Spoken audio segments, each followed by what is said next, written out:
주님 평. 네, 여기는 카센터고요. 저 뒤에 차 보이시나요? 제 차입니다. 정기검진 날이라 나이도 있고 해서 꼼꼼하게 검진하고 건강하게 또 생활해야죠. 오래오래 만수무강하세요, 프라이드님. 네, 어쨌든 오늘 좀 이런 나눔을 하고 싶어요. 여러분 어려서 혹시 할머니나 어머니가 이렇게 배 만져주면서 엄마 손은 약손, 할미 손은 약손 했던 기억이 있으신가요? 저는 있습니다. 왜냐면 제가 배탈이 잘 났어요. 장이 좋지도 않았고 무엇보다도 제가 식탐이 많으니까 허겁지겁 먹다 체한 적이 많아요. 그러면 외할아버지께서 손을 따주시거나 외할머니는 늘 배를 이렇게 쓰다듬어 주면서 그 주문을 외우셨습니다. 그러면 정말 신기하게 이 외할머니 손이 맨솔에담도 아니고 여기 진통제가 있는 것도 아닌데 정말 약처럼 내 아리를 감쪽같이 사라지게 하고 편안한 상태에서 잠이 들곤 했던 기억이 있습니다. 그게 어떤 의료적인 치료로 생각한다면 그게 무슨 치료행위가 아니잖아요. 치료는 어떤 수술을 하든 무슨 약을 먹든 해야 되는 건데 그냥 손으로 문지를 뿐이에요. 하지만 분명하게 배앓이가 사라진다는 거죠. 사실 이 행위는 이것과 비슷해요. 어떤 사람이 힘들 때 등을 토닥여 준다거나 안아준다거나 머리를 쓰다듬어 준다거나 하는 이런 전인적인 어떤 그 감정을 표현하는 행위들이 그 상대방에게 위로를 주잖아요. 바로 그것과 비슷한 맥락이라고 보시면 됩니다. 어떻게 보면 예수님께서는 복음을 보시면 예수님께서는 늘 어떤 구체적인 의료 행위를 한 적은 한 번도 없어요. 주로 말씀으로 치유하셨죠. 근데 오늘 이제 회당장은 매우 화가 난 겁니다. 아니 그 많은 6일 놔두고 왜 안식일에 굳이 치료를 하냐. 화가 났죠. 예수님도 화가 났어요. 왜냐면 예수님의 치료 행위는 이 우리들이 생각하는 치료 행위하고는 전혀 다르기 때문이에요. 아까 말씀드린 대로 우리들의 치료 행위는 병의 원인을 찾아서 제거하고 회복하고 하는 어떤 일련의 과정들이 필요한데 예수님의 치료 행위는 되게 즉각적이에요. 즉 이것은 치료 행위하고는 다르다는 거예요. 왜냐하면 사람들의 치료 행위는 뭡니까? 사람들의 치료 행위는 말 그대로 의술이에요. 기술, 테크놀로지죠. 기술이고 기술이라는 얘기는 결국 전문가가 자기 전문성을 가지고 그것을 이제 기능적으로 회복시키는 일련의 행동이에요. 일이에요, 말 그대로. 그렇기 때문에 직장이잖아요. 의사도 직업이고 그것은 치료를 하는 직업입니다. 직업. 그러니까 일인 거죠. 근데 예수님의 치유는 직업으로 하신 것도 아니고 어떤 일로 하신 것도 아니에요. 예수님의 일은 선포였어요. 나는 선포하러 왔다고 예수님 직접 말씀하시죠. 치료하러 왔다가 아니에요. 예수님 선포하러 오신 분이에요. 치유는 예수님의 사랑 표현, 애정 표현이었어요. 즉 하느님의 그냥 자비로운 마음의 표현이지 일이 아니에요. 그래서 예수님이 비유를 든 게 엉뚱하신 거예요. 야, 너희 안식일에 동물이 쓰러지면 일으키고 뭐 구덩이 빠지면 구해줄 거 아니야. 엉뚱하죠. 그게 이 병치료랑 무슨 상관일까?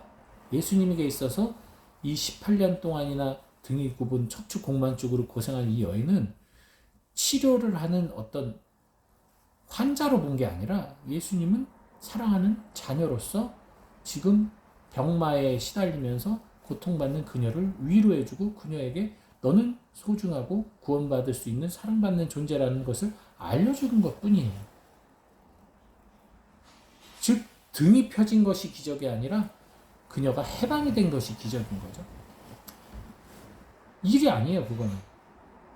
우리가 쓰다듬어주고 위로해주고 외할머니가 배를 이렇게 만져주고 한 게 그게 일이 아니잖아요. 외할머니의 사랑이잖아요. 마찬가지입니다. 예수님의 사랑이에요. 사랑한 거예요.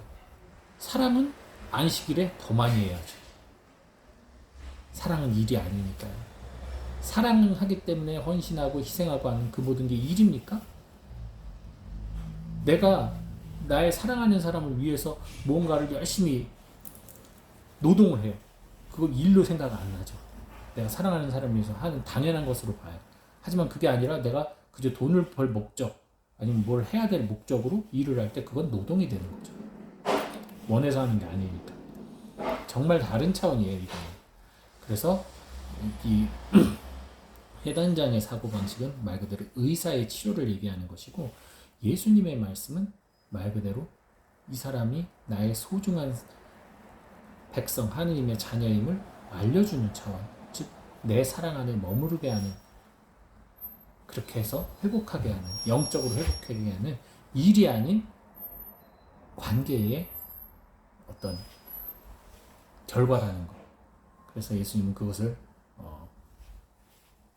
일로 말씀하지 않으십니다. 무엇보다도 가장 큰 차이는 거기에 있어요. 의사는 직업이에요. 환자를 사랑해서 치료하지 않아요. 제가 병원 가면 의사가 난 당신을 너무 사랑하기 때문에 내가 어떻게든 치료해 주겠어 하지 않습니다. 그냥 유재선 씨 어디 아프세요? 약 드세요. 수술합시다. 이게 다예요. 하지만 예수님은 사랑하셨어요.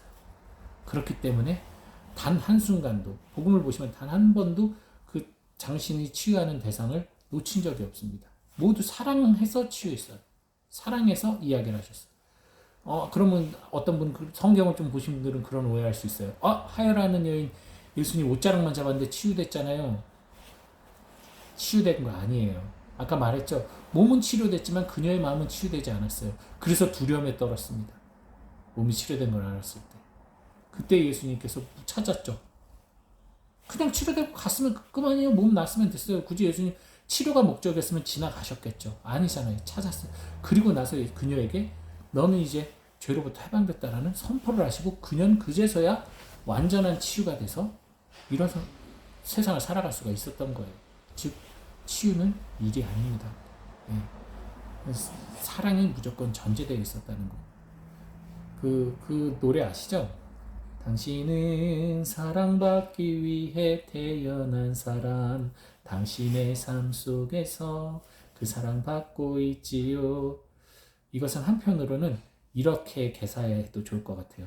나는 사랑하기 위해 태어난 사람, 나의 삶 속에서 그 사랑 주고 있지요. 사랑은 그렇게 교환입니다. 주고받는 거예요. 우리가 그 사랑받기에 태어난 너에게 사랑을 주고, 또 그 사람도 사랑받고 싶은 나에게 사랑을 주는, 서로가 서로를 사랑할 때 예수님이 하신 그런 치유의 기적이 일어납니다. 그것은 전혀 일이 아니에요. 그래서 행복한 거고요. 그래서 여러분, 오늘도 서로를 사랑하는 마음으로 서로에게 치유가 되는 그러한 하루 되시길 바랍니다. 주님 평화.